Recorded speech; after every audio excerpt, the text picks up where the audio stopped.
Olivier, c'est quoi l'histoire de l'Auberge du Moulin? Alors l'Auberge du Moulin, c'est un restaurant qui était autrefois, donc qui date déjà de 1736. 1736 Et oui, elle n'est Wow. pas toute neuve la maison. Donc cette maison a un temps servi de station pour le tramway. Ok. Le tramway Il qui passait allait où là? jusqu'ici. Là, il passait sur cette rue-là. D'accord. Quand le tramway a disparu, c'est devenu un bistrot, taverne, Ok. voilà, qui s'appelait Le Chariot. D'accord, parce que c'était Ok. le petit nom du tramway à la campagne, racheté, transformé par mon prédécesseur en 2011, et moi je lui ai succédé en 2016. Et c'est-à-dire que ça n'a pas bougé de tout ce temps dans l'évolution du restaurant? C'était quoi? C'était En à chaque spécialité, fois spécial. Alors avant c'était plus tourné débit de boisson, il y avait aussi une petite salle des fêtes qui était attenante, donc Ouais. voilà. Moi, ce que j'adore, c'est le cadre ici. Il est juste incroyable. Alors je te remercie parce qu'en fait toute cette partie-là, c'est moi. Voilà. Mais vraiment, parce que je lui ai posé la question tout à l'heure encore en arrivant, hein, si on était sur les vrais On est sur les vraies poules d'origine, d'ailleurs Ouais. on voit les petites pointes noires, Ouais. en fait les petites taches noires c'est les empreintes des clous. Ils aimaient plus trop les maisons alsaciennes, alors ils les cachaient derrière des revêtements et donc Ouais. voilà, c'est ce qui servait à fixer le revêtement quoi.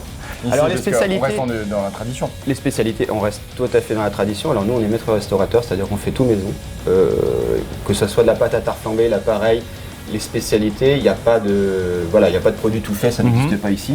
Les grandes spécialités de la maison, forcément la tarte flambée, hein, quand on rentre dans le devant, on voit le four à bois et c'est déjà La marque de fabrique. la marque de fabrique. Mais bon, on fait aussi, on a énormément de compliments pour les bouchées à la reine, les rognons qui sont nos spécialités à nous. Vraiment, on a énormément de retours positifs sur ces plats-là. Alors je confirme, hein, boucher à la reine et rognon.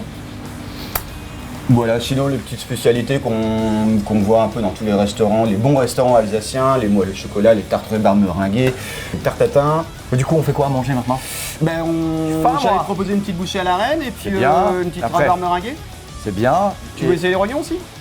C'est bien. Et Oh je sais pas, on peut te faire une petite salade fermière pour commencer. bien. Et tu veux que je te fasse une flambée? C'est bien. Et voilà, on y est. Et enfin, j'ai tout ce que je vais manger.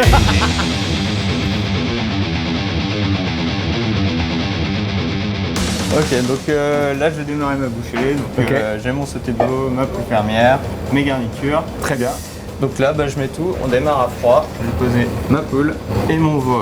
On va mettre l'oignon, les queues de persil, les carottes et le poireau. 2 bonnes poignées de gros sel pour avoir un bouillon vraiment très bien assaisonné. Nous avons rajouté notre bouillon de poule.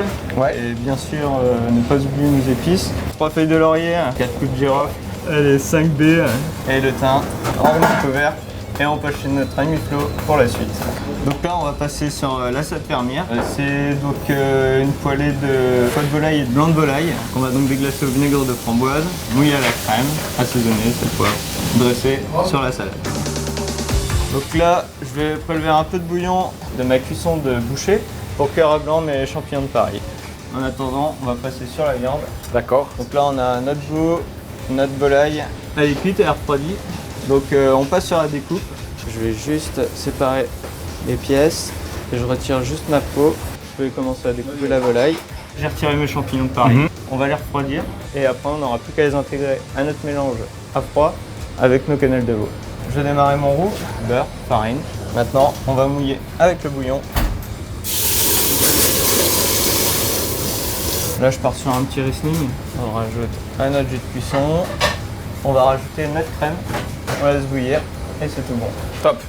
Et on va passer au rognon. Super. Sel, poivre. Je mets ma moutarde à l'ancienne. Ça va flamber là. Un petit peu de crème pour finir. On a notre cattelon de prêt pour nos rognons. Et notre rognon est prêt. Donc là maintenant on va passer au dressage de la bouchée. On a découpé, on a mélangé nos quenelles, on a nos champignons qui sont froids. Donc là maintenant je vais prendre l'équivalent de 2 bonnes louches de ma préparation que je vais mélanger à mes champignons et intégrer dans ma sauce.